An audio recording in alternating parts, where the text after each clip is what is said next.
दोस्तों, आज के इस वीडियो में आप लोग सिर्फ और सिर्फ ट्रक से ही रिलेटेड जानकारी पाएंगे। जो लोग ट्रक रखते हैं या फिर ट्रक से रिलेटेड जानकारी सुनना पसंद करते हैं, वही लोग इस वीडियो को देखें, अंततः और लोग जा भी सकते हैं। दोस्तों, आज के इस वीडियो में मैं आपको बताने वाला हूं, मेरे से कुछ सवाल आ रहे थे मेरे सब्सक्राइबर भाइयों के कि भैया गाड़ी कौन सी लें और उसे कहाँ चलाएं, कितने टायर गाड़ी लें, कौन सी कंपनी की गाड़ी लें। तो ये सारा सब कुछ आज के इस वीडियो में मैं बताने वाला हूँ। ठीक है गुरु, चश्मा को उतार के बात करते हैं। टूटा हुआ चश्मा है लेकिन जानकारी एकदम जुड़ी हुई मिलने वाली है। हेलो दोस्तों, मैं गोपाल यादव स्वागत करता हूं गुरु आप सभी का एक और नए ब्लॉग वीडियो में। तो आज के इस वीडियो को पूरा देखें, पूरा वॉच करें, बिल्कुल भी स्किप ना करें क्योंकि वीडियो बहुत ही महत्वपूर्ण होने वाला है। तो गुरु सबसे पहले बात करते हैं, जिन लोगों ने मुझे सब्सक्राइब किया हुआ है उनको तो पता ही है कि भैया मैं एक ट्रक ड्राइवर हूँ और मैं जो गाड़ी चला रहा हूँ वो एक 14 टायरा गाड़ी है जो कि ऑल इंडिया चलती है। जो लोग इस वीडियो पे न्यू आए तो पहले वीडियो को कर दीजिए अभी से लाइक और चैनल को भी कर दीजिए सब्सक्राइब, क्योंकि हम आपके लिए ऐसे टॉपिक लाते रहते हैं। ठीक है दोस्तों, वीडियो को स्टार्ट करते हैं। तो दोस्तों, सबसे पहले बात करते हैं उन लोगों के बारे में जिन्हें बिल्कुल भी जानकारी गाड़ीबाजी के मामले में है नहीं। वो कभी ट्रक पे आए नहीं, कभी ट्रक पे घूमे नहीं, लेकिन भैया उन्होंने अपनी मेहनत से थोड़ा सा पैसा एकजुट किया है और वो एक गाड़ी को लेना चाहते हैं। वहीं वो किसी से राय लेते हैं, कोई उनका रिश्तेदार ड्राइवर है, कोई उनका चचेरा भाई ड्राइवर है या फिर उनकी फैमिली में कोई भी ड्राइवर है। तो उनसे अगर उन्होंने राय ली तो वो लोग कह देंगे कि भैया हाँ मैं चला लूँगा, आप ले लो चाचा जी, या आप ले लो भैया जी, या फिर आप ले लो मामा जी। वहीं किसी को एक गाड़ी बनवा देते हैं। लेकिन सबसे पहले मैं आपको बता दूँ कि एक गाड़ी को चलाना और एक गाड़ी को संभाल के चलाना, इन दोनों बातों में बहुत बड़ा फ़र्क होता है। और वो क्या फ़र्क होता है ये भी मैं आपको क्लियर कराई देता हूँ। ये दोस्तों, संभाल के चलाने का मतलब होता है गाड़ी का, यदि हम किसी भी मालिक की गाड़ी चला रहे हैं और उन मालिक को कोई भी जानकारी नहीं है, उन्होंने गाड़ी को आपके ऊपर छोड़ दिया कि भैया ड्राइवर साहब आप गाड़ी के महीने का रूटीन मेंटेनेंस बना के रखें और आपकी जहां मर्जी आप चलाएं, हमको भैया इसके बारे में कोई भी जानकारी नहीं है। वहीं दोस्तों, ड्राइवर को ये देखना होता है कि भैया हमें कौन सा माल कहाँ से भरना है और इसमें कितना बचत आएगा, पूरा टोटल गुणा भाग उसको अपने दिमाग में लगा के रखना होता है। और मालिक से ज़्यादा फिक्र उस ड्राइवर को होगी जो कि आपकी गाड़ी संभाल के चलाएगा। इसमें यह होता है भैया, जब किसी की गाड़ी आप चलाते हो और गाड़ी घाटे में जाती है तो मालिक के साथ साथ आपकी भी मार्केट में थोड़ी ना थोड़ी इंसल्ट होती है कि भैया वहाँ का ड्राइवर था, वो चला रहा था, उसने तो गाड़ी को बिल्कुल फुटपाथ पे ला के रख दिया है। तो दोस्तों, संभाल के चलाने का यही मतलब हुआ कि महीने में गाड़ी का मेंटेनेंस बना के रखें, कितना हमारा किस्त जाना है, कितना हमारा और गाड़ी का खर्चा होता है। तो इस हिसाब से गाड़ी को कहाँ चलाना है, किस लाइन पे चलाना है, कहाँ भाड़े तेज चल रहे हैं, वो सब ड्राइवर को दिमाग लगाना है। तब जब उनके मालिक को कुछ भी पता नहीं रहता है, उन्होंने पहली बार ट्रक बनाया और उनको जानकारी बिल्कुल भी नहीं है। वहीं दोस्तों, अगर आपके मालिक के पास कई सारे ट्रक हैं और उनको जानकारी है, फिर आप बेफिक्री से ड्राइव कर सकते हैं, क्योंकि आपके मालिक खुद ब खुद भाड़ा भरवाएंगे ट्रांसपोर्ट से। वो अपना गुणा भाग कैलकुलेट करके खुद रखेंगे कि भैया मेरी गाड़ी को कितना बच जाएगा, कितना क्या होगा। तो फिर आपको कोई फिक्र वाली बात ही होगी नहीं। देखिए, मैं किसी ड्राइवर की बुराई नहीं करता, क्योंकि मैं एक खुद ड्राइवर हूं और ड्राइवर की बहुत बड़ी एक अहम भूमिका होती है गुरु गाड़ी को सक्सेस कराने में। हमारे देश में ऐसे भी ड्राइवर हैं जिन्होंने छोटे छोटे मालिकों को इतनी ऊंचाइयों तक पहुंचा दिया, जिनकी एक गाड़ी से 10-10, 5-5 हज़ार तक गाड़ियां हो गई हैं, जो कि अभी एक बहुत बड़ी कंपनी बन चुकी हैं। तो उसमें ड्राइवर की गुरु बहुत बड़ी अहम भूमिका होती है। वहीं कुछ ड्राइवर ऐसे भी होते हैं कि भैया उनको कोई मतलब नहीं है तुम्हारी गाड़ी का दिन टूटे, तुम्हारी गाड़ी को भाड़ा मिले ना मिले, उनको रहना है एकदम नो टेंशन और उनका भैया पेट भरता हो जाए, उनका खर्चा निकल आए। भले ही वो आपकी गाड़ी को 1 चक्कर चलाएं, 2 चक्कर चलाएं, वो अपना पूरा रूटीन बना लेंगे आपकी गाड़ी का रूटीन बिगाड़ के। उनको गुरु ये नहीं देखना है कि मैं 2 चक्कर लगा के 20,000 रुपये लेके जा रहा हूँ। वहीं अगर मालिक मुझे अपनी मर्जी से 8,000 रुपये दे रहा है तो क्यों ना मैं परमानेंट नौकरी करके एक अच्छे ड्राइवर की तरह अपनी पहचान बनाऊं मार्केट के अंदर, और भैया मालिक भी खुश, मैं भी खुश, और गाड़ी भी अच्छे से चलती रहेगी और मेरी नौकरी भी परमानेंट रहेगी। लेकिन दोस्तों, कुछ ड्राइवर हैं ही ऐसे, उनको आप कुछ भी समझना, कितनी भी इज्जत, कितना भी सम्मान देना, लेकिन उनको वो सब हजम नहीं होता। उनको जो करना है करना ही है।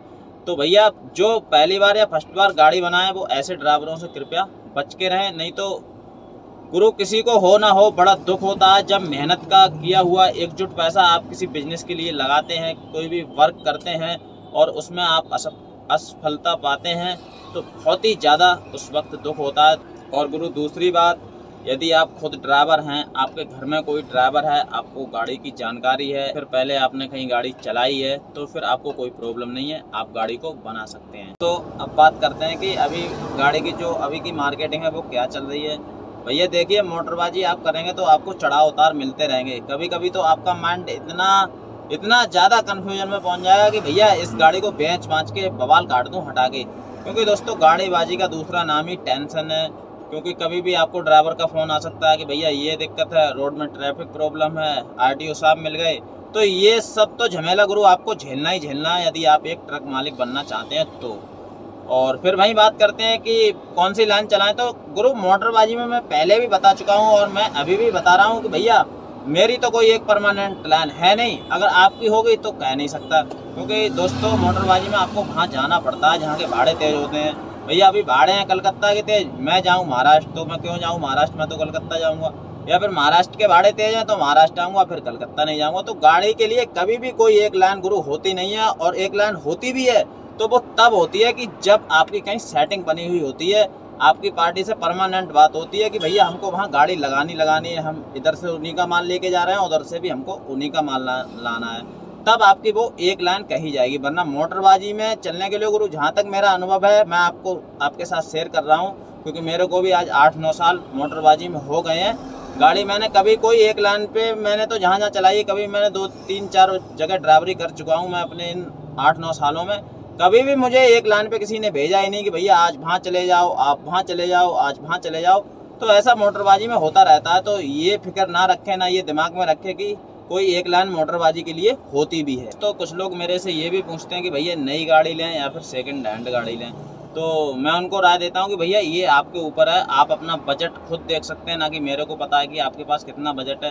तो जहाँ तक है मैं तो भैया सेकंड हैंड गाड़ी की राय देता हूँ, कोई सेकंड हैंड गाड़ी अच्छी, क्योंकि मोटरबाजी की जैसी स्थिति है उसके हिसाब से मैं राय देता हूँ। कोई ऊंचा मॉडल सेकंड हैंड गाड़ी आप लेके आप अच्छे से उसको मेंटेनेंस करें, अच्छे से मेहनत करें और चलाएं, तो ऊपर वाले का शुक्र है गाड़ी भी आपकी जो है सही से चल जाएगी। दोस्तों अब बात करते हैं प्रश्न नंबर 3 की। तो प्रश्न नंबर 3 ये था जो बहुत ज़्यादा आ रहा था कि भैया हम 12 टायर लें या 14 टायर लें या फिर 16 टायर लें, मतलब कौन सी गाड़ी हमें लेनी चाहिए। दोस्तों मैंने 12 टायरा तो चलाई है, 14 टायरा भी चलाई है, 16 टायरा मैंने नहीं चलाई है, ना मैंने घोड़ा चलाया। तो मैं आपको बता दूं कि अगर आप 14 टायरा और 12 टायरा में डिफरेंस जानना चाहते हैं, उसका अंतर जानना चाहते हैं, तो फ़र्क इतना है, वो गाड़ी 12 टायरा 25 टन पास करती है और वहीं 14 टायरा 30 टन पास करती है। एवरेज में थोड़ा फ़र्क है गुरु। प्लेन रोड की 4 लाइन की मैं बात कर रहा हूँ। मेरी गाड़ी जो मैं चलाता था 12 टायरा वो 375, 380, 4 तक का एवरेज दे देती थी। लेकिन वहीं 14 टायरा गाड़ी मेरी 4 लाइन पे 340 तक का गुरु एवरेज देती है अभी फ़िलहाल के टाइम में जो गाड़ी मैं चला रहा हूँ, जिस पे हूँ। और वहीं कोई अप डाउन या घाट सेक्शन रोड होता है तो वहाँ मेरी गाड़ी 270, 280 का ही एवरेज देती है। और वहीं दोस्तों बात कर लें तो थोड़ा ये भी फ़र्क रहता है कि कहीं भी हम जाते हैं वहाँ से कोई कच्चा माल रहता है तो उनके लिए 12 टायरा गाड़ियों की ज़्यादा पकड़ मार्केट में होती है और 12 टायरा गाड़ियों को ही मांगा जाता है। भाई 14 टायरा की थोड़ी कम डिमांड होती है कच्चे मालों के लिए, जैसे कि अपना बरहानपुर हो गया, साबदा हो गया या फिर खेतिया वगैरह हो गया, जहाँ से केला परमानेंट निकलता है। तो इनके कहीं इर्द गिर्द दाएँ बाएँ हमने जब भी गाड़ी खाली करी 12 टायरा, तो भैया हम सीधे गेयर लगाएंगे और केला भरने पहुँच जाएंगे। भाई हमारे पास 14 टायरा गाड़ी है तो हमको वहाँ जाने का कोई फ़ायदा नहीं कि हमको केला मिलना नहीं, तो हमको कोई ना कोई सूखा माल देखना ही है। तो इतना सारा ये अंतर रहता है गुरु। बाकी आप लोग दिमाग लगा सकते हैं, सोच सकते हैं कि कौन सी गाड़ी आपके लिए अच्छा बेनिफिट देगी, कौन सी गाड़ी आपके लिए सही रहेगी। एवरेज, डीजल, कितना वजन पास करती है, वो सब मैंने आपको बता ही दिया। कौन कौन से माल किस किस गाड़ी के लिए ज़्यादा डिमांड होती है वो भी मैंने आपको इस वीडियो में बता दिया। और दोस्तों वैसे तो मेरा ये ब्लॉग का चैनल है जिसमें मैं ब्लॉग वीडियो अपलोड करता हूँ। लोगों ने कुछ मुझसे पूछा जिसके बारे में मैंने आपको बता दिया। और मैं अभी बारामती में ही खड़ा हुआ हूँ गुरु, क्योंकि माल कोई बना नहीं है। दोस्तों कोई भी गाड़ी बनाएं, पहली बार बनाएं, अगर आपको जानकारी नहीं है तो भैया उसके बारे में पहले अच्छे से जानकारी जुटा लें, मार्केटिंग का पूरा पता कर लें कि मार्केटिंग में चल कौन सा समय रहा है। और जहाँ तक है जब भी आप कोई सेकंड हैंड गाड़ी लें तो थोड़ा सा जब सीजन आता है मार्केटिंग का उस समय लें तो आपको थोड़ा अच्छा रहेगा। बाकी आपके भाई के लायक अगर कोई सवाल आपके पास हो तो वो आप कमेंट बॉक्स में डाल सकते हैं, उसका आंसर भी आपको कमेंट के जरिए ही मिल जाएगा। और दोस्तों मैं अभी आप सभी लोगों को तो पता ही है बारामती में खड़ा हुआ हूँ, क्योंकि मेरा भाड़ा अभी यहाँ से कोई बना नहीं है। तो दोस्तों लोगों के कुछ थे मेरे से सवाल कमेंट बॉक्स में या फिर लोगों ने मुझसे पूछे थे, तो मैंने उनका आंसर आप लोगों को दिया। और ये आपको कैसा लगा ये भी आप कमेंट बॉक्स में बता सकते हैं। तो ठीक है दोस्तों, आज के इस वीडियो को यहीं एंड करते हैं गुरु। जल्दी ही मिलेंगे आपसे अगले नेक्स्ट ब्लॉग में। तब तक के लिए मेरे सभी प्यारे भाइयों को मेरा प्यार भरा नमस्कार, सत श्री अकाल, सलाम, जय हिंद, वंदे मातरम।